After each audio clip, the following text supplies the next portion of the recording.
So if we're talking about job losses, this will have a real impact on people, and this could be felt over the next few months, people have warned here. We're going to head on over to South Africa and speak to Pumza Falani. Now, South Africa's being hit with some of the highest tariffs, isn't it?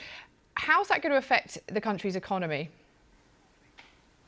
It certainly will be felt. I mean, the US is South Africa's largest second largest export partner after China, and some of the goods that it has been enjoying being able to export to China over the last 25 or so years under the AGOA agreement, tax-free, have included goods from the automotive industry, agriculture and textiles. So if we're now talking about tariffs imposed there, some people have already warned, economic analysts have already warned that in the immediate future we could start seeing job losses in some of those industries. Now, if we drill down into who is doing those jobs, we're talking about jobs that are usually found in rural parts of the country, more remote parts of the country, outside of the economic hub, Gauteng, which is where we are.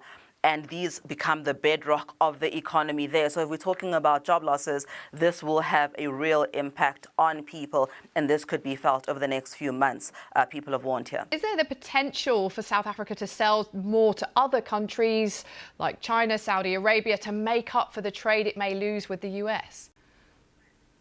Well, politically, South Africa is one of those countries that historically has enjoyed having favorable relationships with most countries, so more friends than enemies, if you will. And they're hoping to leverage that in this period. It's about a market that will be buying goods at a similar margin as what the US was doing, and that becomes a bit more difficult because you will know that the markets are usually competitive.